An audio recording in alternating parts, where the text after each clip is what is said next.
قال اللہ تبارک و تعالی فی القرآن المجید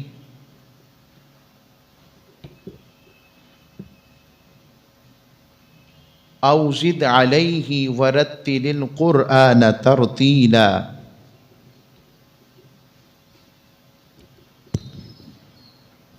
انا سنلقی علیک قولا ثقیلا صدق اللہ مولانا العظیم وصدق رسولہ النبی الامین الکریم۔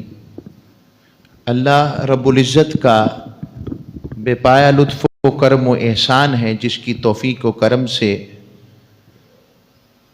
جمعۃ المبارک کی مبارک برکتوں والی رحمتوں والی ساعتیں نصیب ہو رہی ہیں۔ خوش نصیب ہیں وہ تمام احباب جو اپنی تجارتوں کو بند کر کے اپنی تجارت اپنے مولا سے کر لیتے ہیں۔ آپ خوش نصیب ہیں جو اپنی تجارت اپنے رب سے کرنے آ جاتے ہیں، کیونکہ رازق وہی ہے، مالک وہی ہے، اور جس کو اس سے تعلق ہو جاتا ہے تو یاد رکھیے جو اس کے کام میں لگ جاتا ہے اس سے بڑا رب کی بارگاہ سے بڑھ کر کوئی خیر دینے والا نہیں۔ وہ کبھی بھی اپنے غلاموں کو اپنے بندوں کو خالی نہیں لوٹاتا، اور جس کی تجارت اس سے ہو جائے وہ نقصان کے سودے میں نہیں رہتا، نہ دنیا میں نہ آخرت میں، دونوں جہانوں میں خیر اور برکات ہی رب اس کے لیے لکھ دیتا ہے، عطا کر دیتا ہے۔ تو عرض کر رہا تھا اللہ رب العزت کا احسان اور اس کے حبیب مکرم صلی اللہ علیہ وآلہ وسلم کے صدقہ سے سورہ مزمل شریف کے دروس ہمارے چل رہے، اور آج الحمدللہ ثم الحمدللہ 8ویں نشست ہے ہماری اس کی۔ یہ اللہ رسول کا کرم ہے، احسان ہے۔ اور ابھی ہماری 3 آیتیں ورتل القرآن ترتیلا پر ہم نے 3 جمعے قرآن کی عظمت پر کوشش کی۔ اگلا بھی آیت جو آ رہی ہے، آج ہمارا مضمون آیت نمبر 5 ہے، 4 آیتیں ہو چکی، ورنہ دل تو نہیں چاہتا قرآن کی ہر آیت ایسی ہے کہ اس آیت پر زندگی بھی بیتے تو کم ہے۔ سیدنا فاروق اعظم رضی اللہ تعالیٰ عنہ کتنی بڑی ہستی ہیں، آپ فرماتے ہیں مجھے 12 سال لگے ہیں سورہ بقرہ سیکھتے ہوئے۔ یہ ان کا عالم ہے، یعنی سمجھانے کے لیے، بتانے کے لیے، یہ ان لوگوں کی بات ہے جن کے سامنے قرآن اترا، اور بلکہ قرآن جن کی شان میں آیتیں بیان کرتا ہے، حضور کے صدقے، حضور کے غلاموں کا یہ حال۔ حضرت عمر فاروق رضی اللہ تعالیٰ عنہ یہ فرماتے، تو اللہ رب العزت نے ارشاد فرمایا انا سنلقی علیک قولا ثقیلا، بے شک ہم اے حبیب مکرم صلی اللہ علیہ وآلہ وسلم ہم جلد ہی آپ کی طرف اتاریں گے، القاء کریں گے، علیک آپ کی طرف، قولا ثقیلا ایک بھاری کلام۔ اے حبیب ہم آپ کی طرف بہت جلد ایک بھاری کلام اتاریں گے۔ اب یہ جو آیت آئی اس کے بے شمار معنی ہیں، جن میں سے میں چند ایک کا تذکرہ کر کر کے قولاً ثقیلا سے مراد کیا ہے تو اس پر پہلا مراد سمجھیں تاجدار کائنات صلی اللہ علیہ وآلہ وسلم کی ذات بابرکات۔ آپ کو غار حرا کی خلوتوں میں لطف، خیر اور جو سرور اور کیفیت نور نصیب ہوتا تھا نا خلوت میں، اکیلے بیٹھ کر جو مالک کی بارگاہ میں اب عبادت کرتے، تفکر کرتے، غور کرتے، اور ایسا اس کے اندر اپنے آپ کو مشغول کر لیتے، ایسا اپنے آپ کو اس کے اندر مصروف کر لیتے کہ تاجدار کائنات صلی اللہ علیہ وآلہ وسلم کے پیچھے پھر سیدہ خدیجہ الکبریٰ آتی کئی دنوں کے بعد۔ ابھی اعلان نبوت نہیں فرمایا تھا حضور نے، کیا ابھی مگر نشانیاں دیکھیں کیسے، جیسے فانوس میں لائٹ نہ بھی جل رہی ہو، یا یوں سمجھیں ابھی فانوس میں لائٹ صحیح طرح سے جلنا شروع نہ بھی ہوئی ہو، صرف مدھم سی روشنی ہو، تو دور سے پتہ لگ جاتا ہے کہ لائٹ جل رہی ہے۔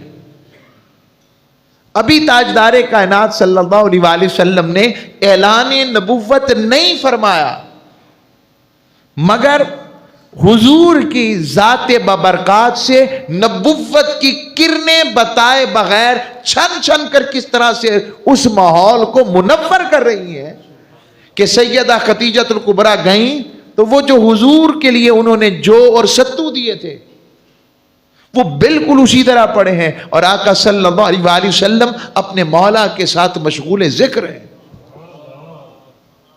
یہ اتنے دنوں تک حضور کا نہ کھانا، حضور کو بھوک کی طلب کا نہ آنا، تاجدار کائنات کو اس فطری ضرورت کا محسوس نہ ہونا، یہ بتا رہا تھا حضور عام نہیں ہے، حضور عام نہیں ہے۔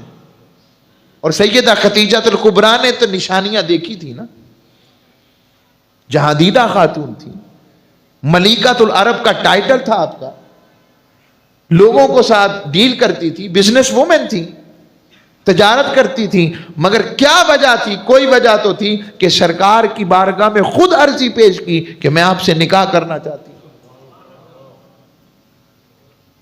اب وہ جو لطف سرکار کی بارگاہ میں سرکار دو عالم صلی اللہ علیہ وآلہ وسلم کو عطا ہوتا تھا، وہ جو لطف نصیب ہوتا تھا، اب جب یہ شریعت کا کام شروع ہوا، جب اعلان نبوت ہوگا، قرآن اتارا جائے گا، قرآن کے اندر احکام آئیں گے، حلال و حرام کا تذکرہ آئے گا، منہیات کی بات آئے گی، حلال کی بات آئے گی، کہیں پر ڈرانے کی بات آئے گی، بنفس نفیس غزوات کی بات آئے گی، جہاد کی بات آئے گی، میدان عمل میں نکلنے کی بات آئے گی۔ بظاہر یوں لگ رہا ہے، بظاہر یوں لگتا ہے جیسے تاجدار کائنات صلی اللہ علیہ وآلہ وسلم کے لیے وہ خلوت کا وقت، وہ علیحدگی کا وقت، وہ نور و انوار کی کیفیات کا وقت، جو ذکر الہی میں، جو فکر الہی میں، جو محبت الہی میں، جو عشق الہی میں، جو طاعت الہی میں، جو بندگی الہی میں تاجدار کائنات کو نصیب ہوتا تھا، کہیں اس کے اندر خلل نہ آئے۔ رب نے کہا میرے حبیب یہ احکام بظاہر یوں لگے گا جیسے اس میں آپ کے کچھ کمی سی محسوس ہو رہی ہے، آپ کو لگے گا کہ میں تو اور کاموں میں مصروف ہو گیا ہوں، مگر حبیب آپ نے گھبرانا نہیں۔ کلام شکل کا معنی یہ ہے کہ یہ اپنے حلال و حرام میں، معاملات میں آپ کی طبیعت پر گرا نہیں ہونے میں یہ شان الہی کا کلام ہے، مگر حبیب آپ کے لیے ہم نے اس سے بلند مقامات رکھے ہیں۔ آپ جب آگے آیت آئے گی اس پہ تفصیل، پھر جب آپ تہجد کے وقت میری بارگاہ میں اسی خلوت میں حاضر ہوا کریں گے تو حبیب آپ پر وہ نور و انوار کا جو الطاف کا بحر و بیکراں آپ پر امڑتا تھا، جو میری بارگاہ کی توجہات ملتی تھی، حبیب وہ رکیں گی نہیں، وہ اسی طرح عطا ہوتی رہے، وہ رکیں گی نہیں، اور اس کا پھر اجر پھر مقام محمود ہے۔ ایک معنی یہ بھی ہے۔ اب تاجدار کائنات صلی اللہ علیہ وآلہ وسلم کی اس حوالے سے دوسری بات بوجھ کہنے کی، ذہن میں آتا ہے کہ بوجھ ہے تو رب نے کہا ہے تو ٹھیک کہا ہے، کیوں، کیسے، کس طرح؟ رب نے فرمایا اگر میں یہ کلام پہاڑوں پر نازل کرتا تو اس کے جلال و سطوت سے وہ ریزہ ریزہ ہو جاتے، مگر حبیب میں نے اس بوجھ کو آپ کے دل پر اتارا، مگر اس بوجھ کو آپ کے دل نے کیسا اٹھایا اور میں نے آپ کے دل کو کیسا بنایا۔ قاف والقرآن المجید، قسم ہے قلب مصطفیٰ کی جس قرآن کو پہاڑ نہ اٹھا سکے، اس بوجھ کو حبیب کتنے پیار و نرم انداز سے تو نے اٹھا لیا۔ یہ تاجدار کائنات صلی اللہ علیہ وسلم کی ذات کے لیے آ رہی، سبحان اللہ۔ واہ، میں آقا کہ کیا رب خود ہی بناتا ہے، خود ہی دیتا ہے اور خود ہی بات کرتا ہے۔ اعجاز کلام بھی بتا رہا ہے اور اعجاز مصطفیٰ بھی سمجھا رہا ہے. میرے حبیب کو عام نہ سمجھنا. اور تیسری اس کے اندر جو بات آ رہی ہے، کیونکہ اس میں تاجدار کائنات صلی اللہ علیہ وآلہ وسلم پر جو آیتیں اتری ہیں، اس میں ہر قسم کی آیتیں، عذاب کی آیتیں بھی ہیں، شدت کی آیتیں بھی ہیں، امر بالمعروف کی آیتیں بھی ہیں، نہی عن المنکر بھی آیتیں بھی ہیں.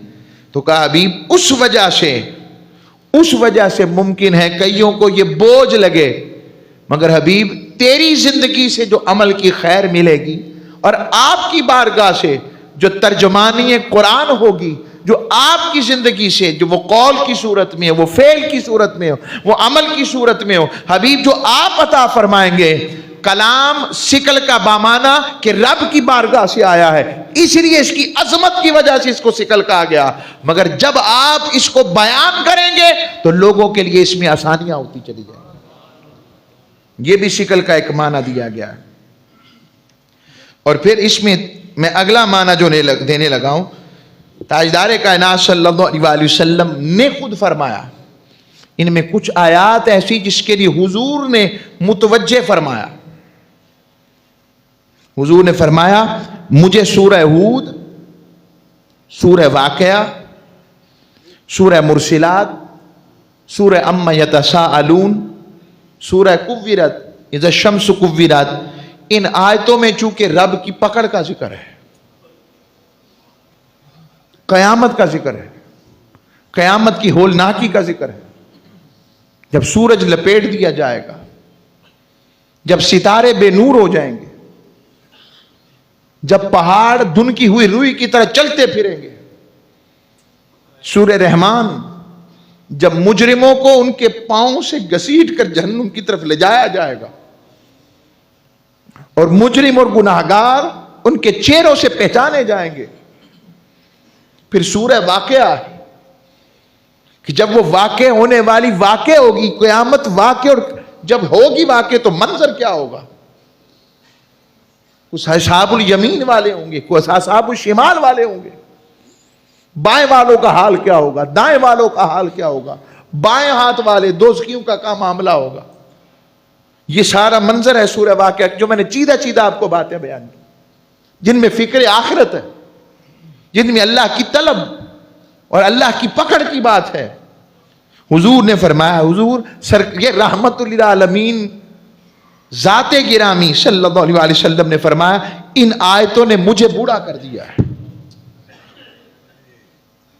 ان آیتوں نے مجھے بوڑھا کر دیا. حضور خود فرما رہے ہیں، بوڑھے سے مراد یہ ہے کہ ان آیتوں نے مجھے بزرگی کی طرف مائل کر دیا.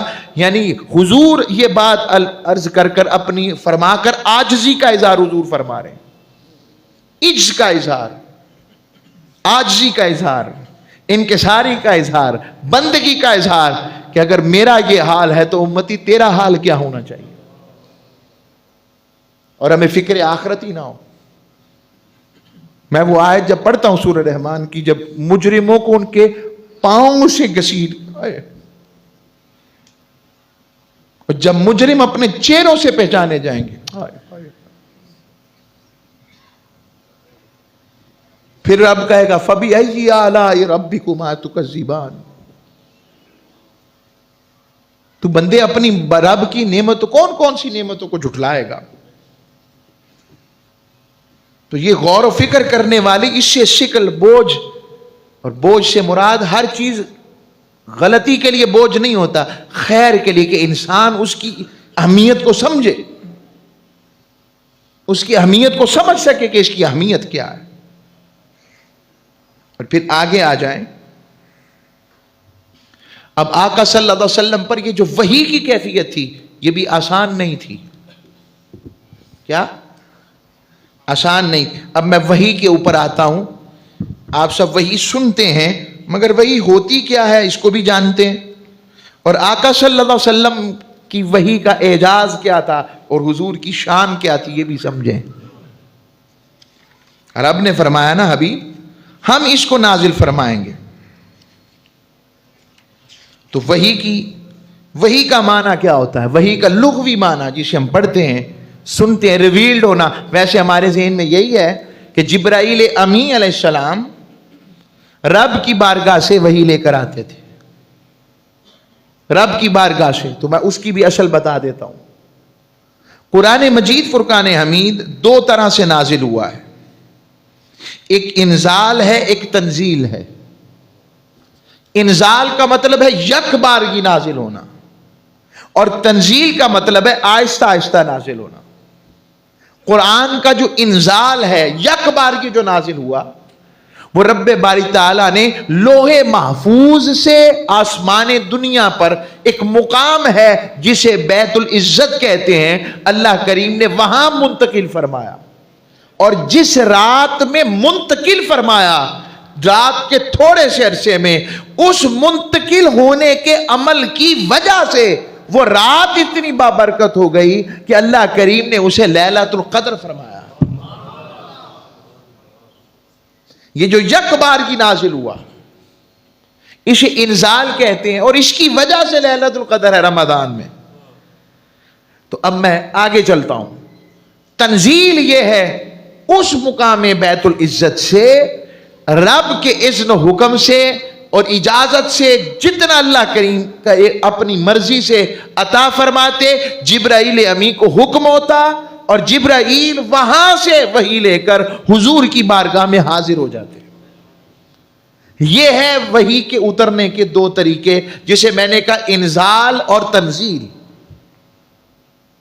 اب وحی کا معنی کیا ہے؟ وحی کا معنی ایک ہوتا ہے لغوی معنی اشارہ کرنا، لکھنا، پیغام بھیجنا، پہنچانا، دل میں ڈال دینا۔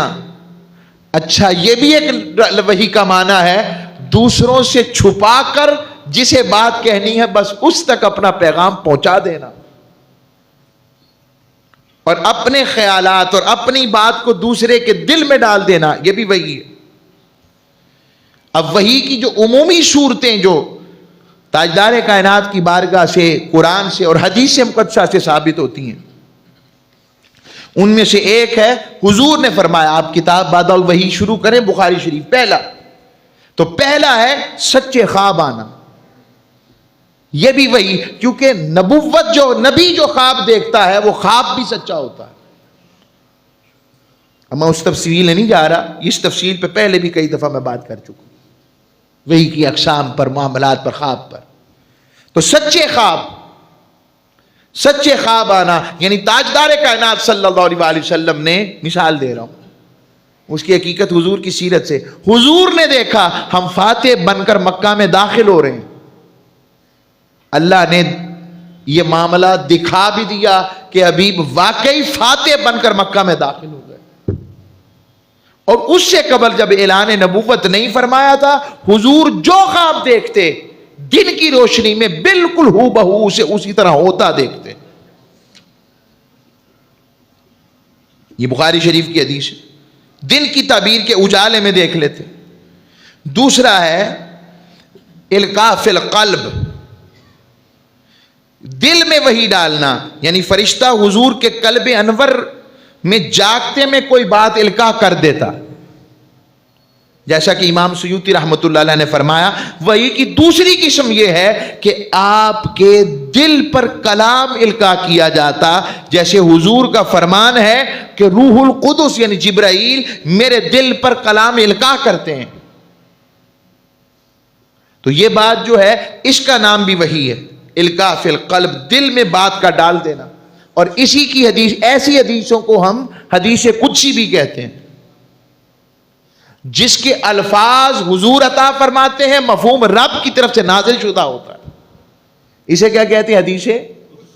کیونکہ ہمارے پاس وقت نہیں ہوتا اتنی ترتیب میں، عمومی طور پر جمعہ یا محافل میں گفتگو کا جو انداز وہ بھی ٹھیک ہے، ایک جلالی اور بس ایک جمالی انداز میں کہ بس گفتگو میں واقعات آ جائیں، واہ واہ آ جائے، تو علم کہاں ملے گا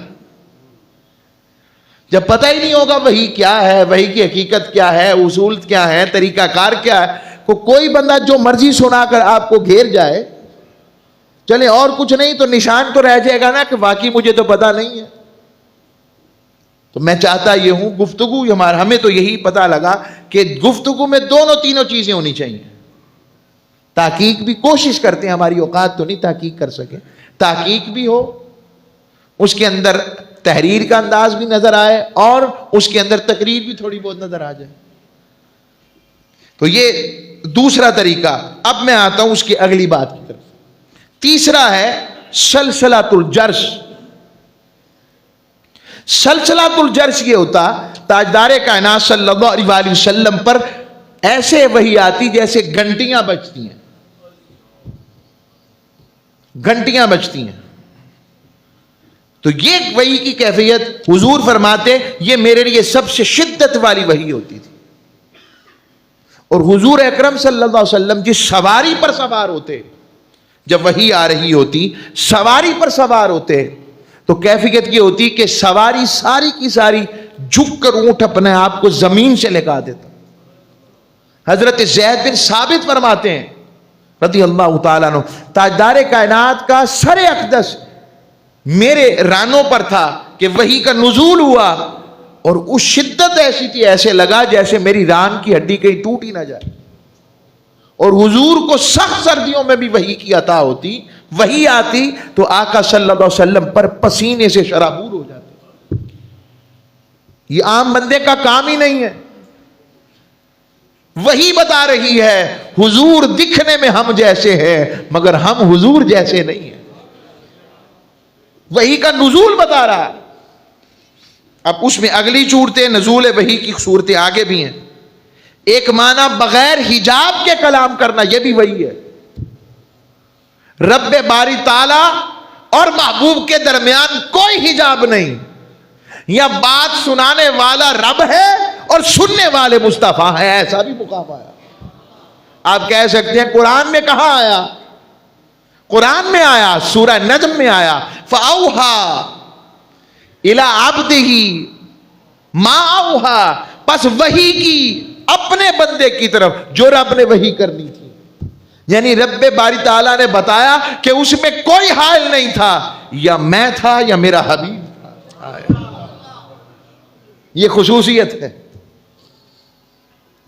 لکھا حضرت عبداللہ ابن عباس نے سرکار کی حدیث کا مفہوم فرمایا, رب باری تعالیٰ نے اپنے دیدار اور کلام کو دو میں تقسیم کر دیا. موسیٰ کو کلام کر کے کلیم بنا دیا, اور آقا کی بات آئی کلام بھی کیا اور رب نے دیدار بھی عطا فرمایا. حضرت عبداللہ ابن عباس تو فرمایا کرتے حضور نے رب کا 2 دفعہ دیدار کیا ہے, ایک دفعہ آنکھوں سے, ایک دفعہ دل سے. سبحان اللہ. اب یہ جو فرشتہ حاضر ہوتا, اب اس کے اوپر آپ کے لیے حضور کے عشق و ادب کا ایک بڑا پیارا نقطہ آج آپ کو دینے لگا ہوں. پتہ نہیں اس نقطے پر اس طرح بات ہوئی یا نہ ہوئی, عرض کر دیتا ہوں. جو سیدنا جبرائیل امی کے آنے کے 2 طریقے ہیں. قرآن نور ہے, فرشتہ بھی نور. تاجدار کائنات صلی اللہ علیہ وسلم کی جو بشری تقاضا ہے, حضور لباس بشریت میں ہے, اس پر بڑی دلچسپ اور بڑی محبت والی بحث ہوئی ہے. بحث ہر چیز لڑائی جھگڑے والی ہماری نہیں ہوتی. علم کے ہاں بحث کا مطلب مکھن کو بحث بھی کہتے ہیں, جس میں اصل میں مکھن اور اصل بات مغز نکالا جاتا ہے. تو سیدنا جبرائیل امی ایک بات تو آتی ہے, یا تو سیدنا جبرائیل امی علیہ السلام آپ اپنی اصل صورت کو چھوڑ کر ہر دفعہ بشری صورت میں آتے. ایک طریقہ وحی کا یہ, اور حضور کی بارگاہ میں وحی لے کر حاضر ہوتے, یہ بھی ٹھیک ہے. دوسرا طریقہ یہ ہے کیونکہ وہ بھی نوری ہیں, قرآن بھی نوری ہے, تو پھر وہ کہتے ہیں سرکار دو عالم صلی اللہ علیہ وسلم پر جب وحی آتی تو حضور اپنے لباس بشری سے نکل کر نوری ہو جاتے, اور نوری ہو کر وہ کلام آتا اور حضور وہ لیتے. 2 باتیں ہو گئی. پھر دوبارہ اس کو ذرا غور کرنا آپ نے, بڑا اس میں حضور کی بارگاہ کی خیر ہے. پہلا کہ اگر فرشتہ بشری صورت میں ہے تو حضور تو ہیں بشری صورت میں, تو یہ تو نوری کلام لے کر نافذ ہو گئے, نازل ہو گئے. دوسرا فرشتہ اصلی صورت میں, کلام نوری ہے اور آقا علیہ السلام اپنے لباس بشری سے نکل کر ملکوتی آتے. سوال یہ ہے سید الجبرائیل سید الملائکہ تو ہیں جبرائیل، مگر اس وقت تو وہ حضور کی خدمت کی ڈیوٹی دے رہے ہیں. تو حضور یہ تکلف کیوں فرمائے کہ وہ نوری صورت میں آئیں؟ نہیں سمجھ لگی؟ بھائی آقا علیہ الصلوۃ والسلام افضل ہیں کہ نہیں؟ تو افضل حضور ہیں. فرشتے جبرائیل امین ابھی بھی سن رہے ہوں گے ہماری بات کی. اللہ چاہے تو سنوا سکتا ہے کہ نہیں؟ رب اللہ کہیں تو سن رہا ہے نا، اور کہہ رہا دیکھو میرے محبوب کی عاشق کس طرح سے جبریل کی اور میرے محبوب کی وحی کی اور میری بات کر رہے ہیں. ہائے ہائے. اور حدیث میں آتا ہے نا، قرآن میں بھی فَاذْكُرُونِی. ہائے یہ لطف کتنا پیارا ہے. ہم تو میرا ذکر کرو میں. ہائے سبحان. تو اب یہ دو چیزیں دوبارہ آئیں. پھر عرض کرتا ہوں، اب سید جبرائیل امی آتے تو اب اگر حضور نوری شکل اختیار کرتے تو وہ کہتے ہیں حضور تو آقا ہے. تو آقا خادم کے مطابق تو نہیں ہوتا، خادم بن کر آ رہے ہیں، مخدوم بن کر نہیں. مخدوم حضور ہی ہیں، کیونکہ مخدوم کائنات جن کی خدمت میں ساری کائنات ہے وہ تاجدار کائنات ہے. تو اب حضور پھر کیا کہتے ہیں؟ اس کے اوپر ایک تطبیق کی ہے اور کہا رب نے اپنے محبوب کو ایسا بنایا کہ جبرائیل بشری صورت میں آئے یا نوری صورت میں آئے. تاجدار کائنات کو نہ اپنی بشریت چھوڑنے کی ضرورت ہے اور نہ ہی تاجدار کائنات کو اپنی نورانیت دکھانے کی ضرورت ہے. کوئی شک نہیں آقا کی نورانیت حق ہے. اب رب نے اپنے محبوب کے جسم اقدس میں تاجدار کائنات کے کون سے عضو پر قرآن اتارتا ہے، کون سے اعضاء پر؟ قرآن خود سورہ بقرہ میں بولا فَإِنَّا نَزَّلَهُ عَلَىٰ قَلْبِكَ بِإِذْنِ اللَّهِ. حبیب میں نے تیرے دل کو انوار کا، تجلیات کا، عرفان کا، معرفت کا، وہ رفت والا، وہ شان والا، وہ علوم والا، وہ بلندی والا، وہ مرتبے والا وہ قلب بنایا ہے. حبیب تجھے بدلنے کی ضرورت نہیں، تیرا دل ہی اس شان کا ہے کہ جبرائیل نوری صورت میں آئے یا بشری صورت میں تو یہ نوری کلام اپنے دل پر نازل ہو جاتا ہے اور تیرا دل اسے اٹھا لیتا ہے اور آگے اس کو بیان بھی کر دیتا ہے.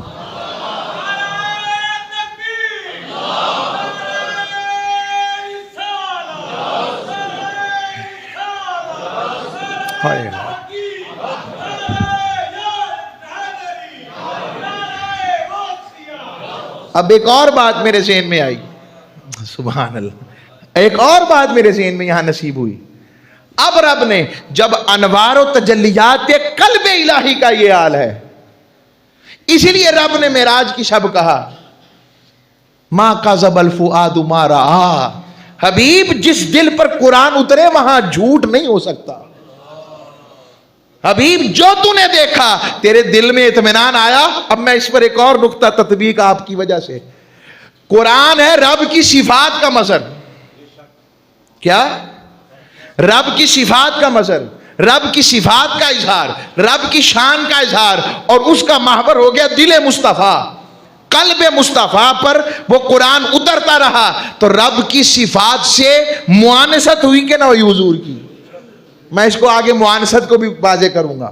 اب اس معانست کے ساتھ جب شب معراج حضور نے رب کو دیکھا تو کہا حبیب دل تو جانتا تھا نا میرے کلام کی وجہ سے میں کیسا ہوں. پھر تیرے دل نے کیا کہا تصدیق کی کہ جھٹلایا. حبیب نہیں نہ جھٹلایا. تو اس سے پتہ لگتا ہے ہم نے تجھے اپنا دیدار عطا کروایا. ہائے ہائے ہائے. میں واری جاؤں قرآن کس کس طرح کھولتا ہے باتوں کو، قرآن کیسے کیسے باتیں نصیب کرتا ہے. اب اس میں جو اگلی بات تاجدار کائنات کے صدقے جو نصیب ہو رہی ہے وہ ایک اور بات پیش کرتا ہوں. تاجدار کائنات صلی اللہ علیہ وسلم پر جو کلام اترتا تو دو شانیں ہوتی ہیں. ولی اور نبی میں فرق ہوتا ہے، دو شانیں ہیں. ولی جو ہوتا ہے قرآن کے حوالے سے، ولی وہ ہوتا ہے جو رجوع اللہ والا ہوتا ہے، اور نبی وہ ہوتا ہے جو رجوع المخلوق والا ہوتا ہے۔ نہیں بات سمجھ لگی؟ ولی کیا کرتا ہے؟ ولی رب کی طرف رجوع کرتا ہے، نبی تو پہلے ہی رب والا ہوتا ہے، اس کا کام مخلوق کو رب سے جوڑنا ہوتا ہے۔ اس بنیاد پر نبی بھی رب کا بندہ ہوتا ہے۔ اب جب رب کا بندہ ہوتا ہے تو پھر اس کو دو قسمیں بیان کی۔ دیکھیں پوری بات سننے سے خیر سمجھ آ جائے گی، جیسے پہلے نہیں سمجھ لگی یہ بھی آ جائے گی۔ جب ولی جو ہے رب کی جانب راجع ہوا اور نبی مخلوق کی جانب، تو وہ کہتے ہیں ولی میں نبوت گم ہوتی ہے، ولایت نبوت میں ولایت گم ہوتی، پہلے ہی ہوتا ہے۔ تو وہ کہتے ہیں نبوت کی دو قسمیں بتاتے ہیں، ایک نبی نبوت کی ولایت ہے اور ایک اس کا نفس نبوت ہے۔ مگر اس کو آسان بتاتا ہوں آپ کو، آسان طریقے سے اور آسان کرتا ہوں۔ نبوت کی ولایت یہ ہے کہ مولا کی طرف، اور نبی کی نبوت کی شان یہ ہے مخلوق کی طرف۔ ولایت کی طرف آ جائے گا تو مخلوق مالک کی طرف، اور اگر نبوت کا پیغام رساں ہو جائے تو مخلوق کی طرف۔ حضرت مجدد الافسانی فرماتے ہیں نہیں، ایسا نہیں ہے، نبی نبی ہوتا ہے، ہر شان میں نبی ہوتا ہے۔ کب وہ کیسے؟ حضرت مجدد الافسانی فرماتے ہیں نبی میں اور ولی میں فرق ہوتا ہے۔ نبی ہر حال میں نبوت کا پیکر ہوتا ہے اور ہر حال میں ولایت سے افضل ہوتا ہے، اس لیے اسے ولی میں ڈھلنے کی ضرورت نہیں ہے، کیونکہ ولایت اس میں پہلے سے گم ہوتی ہے۔ قربت، ولایت کا مطلب رب کا قرب والا ہونا، یوں سمجھ لیں، ایک معنی لے لیں۔ اس کی قربت کا کیا عالم ہو جس کو رب اپنے محبوب کی امتیوں کو کہے النبی الاولی بالمؤمنین من انفسہم، نبی مومنوں کی جانوں سے بھی زیادہ قریب ہے، اس کی شان کیا ہو؟